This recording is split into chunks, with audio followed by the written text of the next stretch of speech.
Kami dari kelompok 5 akan mempresentasikan mengenai proyek yang sudah kami buat. Itu di sini ada manajemen proyek portal berita kampus berbasis web. Yang pertama, izinkan saya untuk memperkenalkan diri. Nama saya Siti Halimah dan juga ada teman-teman saya. Di sini ada Eko Pangestu Aji, ada Jaswadi Krianto, ada Lutfi Bagas Hermawan, ada Angga Saputra Waru, ada Seli Puspita Maharani, dan kemudian yang terakhir ada Setiaji Cahyo Nugroho. Kemudian di sini juga ada agenda yang selanjutnya akan kami bahas, yaitu yang pertama ada latar belakang, kemudian ada tujuan, ada manfaat, ada landasi teori, kemudian ada analisis sistem berjalan, aktivitas proyek, rancangan antarmuka, dan yang terakhir ada kesimpulan.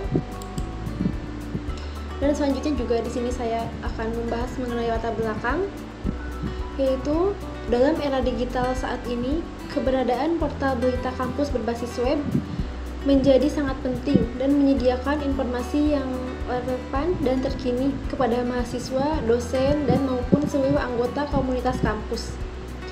Portal berita ini juga berfungsi sebagai saluran komunikasi yang efektif untuk mengumumkan berita, acara, pengumuman, dan informasi lainnya yang terkait dengan kehidupan yang ada di dalam kampus.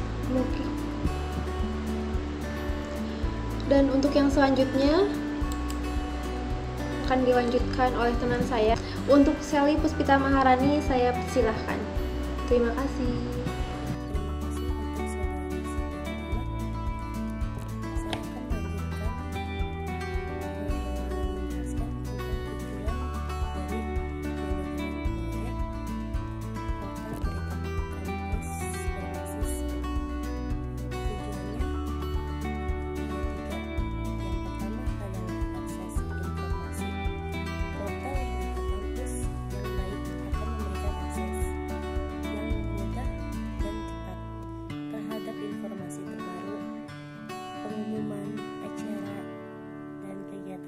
Lainnya.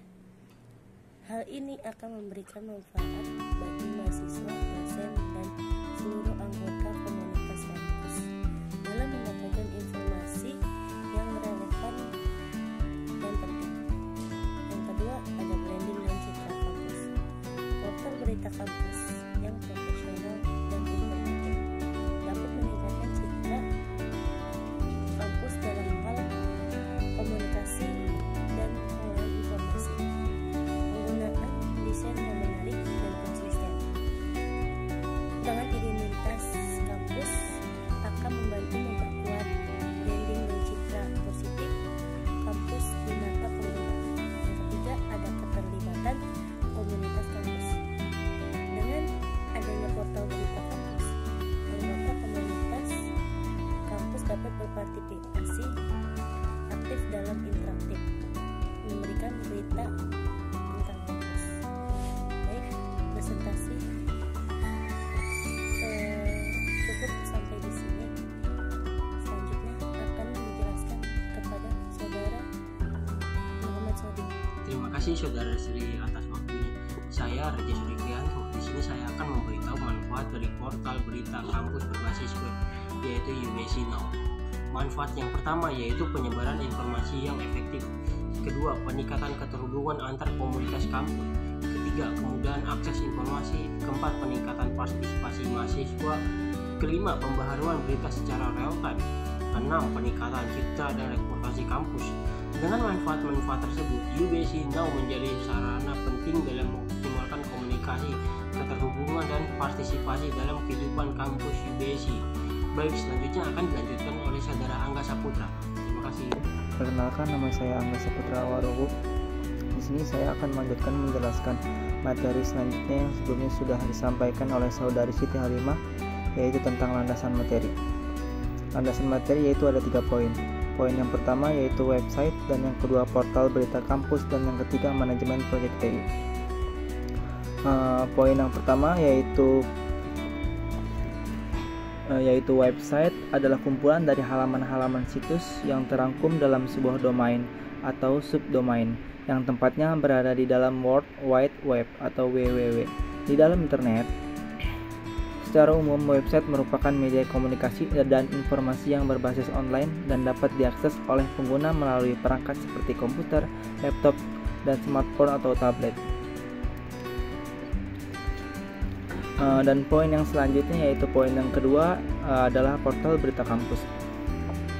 Portal berita kampus adalah sebuah website yang secara khusus menyediakan informasi dan berita terkait dengan kegiatan, acara, perkembangan, dan berbagai hal lain yang terjadi di lingkungan kampus. Portal ini bertujuan untuk memberikan akses cepat dan mudah kepada mahasiswa, dosen, staf, dan masyarakat umum terkait berita dan informasi terkini seputar kehidupan kampus. Dan poin yang terakhir adalah manajemen proyek TI. Manajemen proyek teknologi informasi atau disebut TI adalah disiplin yang mengkhususkan diri dalam perencanaan, pengorganisasian, dan pengendalian pengarahkanan proyek-proyek yang berhubungan dengan pengembangan, implementasi, dan pengelolaan sistem dan teknologi informasi. Cukup sekian materi yang saya sampaikan, yang sudah saya jelaskan, dan materi selanjutnya akan dijelaskan oleh saudara Lutfi Bagas Hermawan. Waktu dan tempat saya persilakan. Terima kasih. Oke, yang slide ke-8 tentang analisa sistem berjalan. Untuk tahap pertamanya ada project organization, mendeskripsikan kebutuhan perorganisasian pada manajemen project secara keseluruhan, meliputi perencanaan, penjadwalan, prosedur pendaftaran dan pengajuan proyek pada fase pelanggan, penyusunan berkas pendukung seperti rencana anggaran biaya atau RAB, perpajakan izin usaha, kontrak kerja, dan dokumen pendukung lainnya. Yang kedua ada tahap skop. Fase ini proyek telah mulai dilaksanakan. Partisipasi dari rekan kerja dan relasi yang terkait dalam kontrak kerja harus diidentifikasi secara detail. Yang ketiga ada tahap planning. Tahap perencanaan mendefinisikan spesifikasi pekerjaan yang akan dilaksanakan, meliputi penganggaran serta realisasi rencana anggaran biaya yang disetujui. Lalu ada tahapnya risk management. Fase ini pimpinan menekankan fokus kegiatan kebijakan pengawasan terkait kegiatan proyek yang sedang berlangsung. Lalu ada yang kelima, ada tahap progress and performance-nya. Fase ini merupakan kemajuan dan realisasi yang telah terlaksana pada seluruh kegiatan proyek yang sedang berjalan. Lalu tahap ke-6 ada auditing, documentation, and closing. Laporan akhir kegiatan proyek berdasarkan dokumen serta dokumentasi yang dilaksanakan di lapangan. Bentuk laporan yang disusun akan dipertanggungjawabkan kepada pihak stakeholder. Untuk Roger S.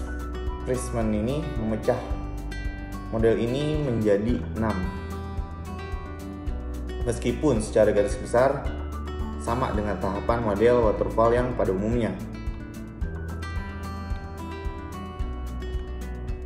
6 tahapan ini ada sistem engineering, analisis, desain, coding dan testing, implementasi dan pemeliharaan. Oke, di sini saya Eko Pangestu Aji akan menjelaskan tentang aktivitas proyek. Untuk aktivitas proyek kelompok kita di sini yang pertama di project portal berita kampus ya, terus di bawahnya ada komunikasi.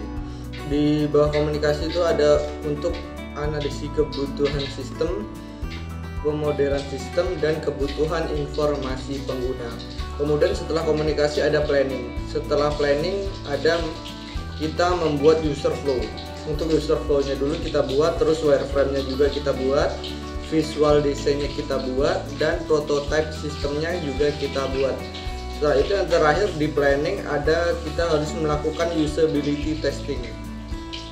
Selanjutnya setelah planning kita juga ada modeling. Modeling ada desain database, terus kita membuat desain tampilan dashboard, membuat tampilan desain profil dan CRUD berita. Kemudian setelah modeling ada construction, kemudian di dalam construction itu ada performance testing dan system testing. Dan yang terakhir kita ada maintenance. Nah, setelah itu kita masuk ke perencanaan aktivitas global. Untuk perencanaannya tadi kita membutuhkan durasi kurang lebih di 12 hari totalnya. Ini kita bikin untuk per harinya 10 jam untuk pengerjaannya. Jadi hasilnya mungkin kita mulai dari tanggal 12 bulan 7 2023. Kita mulai dari tanggal 1 bulan 7 2023 dan finish di tanggal 12 Juni 2023 dengan biaya ini untuk per jamnya 100.000. Jadi totalnya itu di 11.900.000 untuk perkiraan pengeluarannya. Dan ini untuk tampilan antarmuka. Untuk tampilan antarmuka ini di bagian utamanya ada dashboard, terus ada daftar berita. Di daftar berita ini di dalamnya juga ada CRUD. Selanjutnya juga kita ada about, ini tentang situs berita kampus. Terus untuk yang pojok kanan ini ada di bagian profil. Mungkin cukup sekian yang saya sampaikan. Saya ucapkan terima kasih. Assalamualaikum warahmatullahi wabarakatuh. Saya Setiaji Cahyo Nugroho. Saya akan meneruskan presentasi dari Eko Aji Pangestu. Saya akan menjelaskan kesimpulan pentingnya pengguna teknologi web dalam mengembangkan portal berita kampus. Dalam era digital saat ini, teknologi web telah menjadi sarana yang sangat efektif untuk menyebarkan informasi kepada komunitas kampus. Dengan menggunakan platform berbasis web, portal berita kampus dapat mencakup berbagai fitur dan fungsionalitas yang dapat diakses oleh mahasiswa, dosen, dan staf kampus dengan mudah. Manajemen proyek dan efektif adalah kunci keberhasilan pengembangan portal berita kampus. Dalam makalah ini, penekanan diberikan pada pentingnya manajemen proyek yang baik yang memastikan proyek pengembangan portal berita kampus berjalan lancar dan menghasilkan hasil yang diinginkan. Hal ini melibatkan perencanaan yang matang, lokasi sumber daya yang tepat, pemantauan proses secara teratur, dan penyelesaian masalah yang efisien. Sekian presentasi dari kelompok kami. Kalau misalkan ada salah-salah kata, mohon dimaafkan. Terima kasih. Assalamualaikum.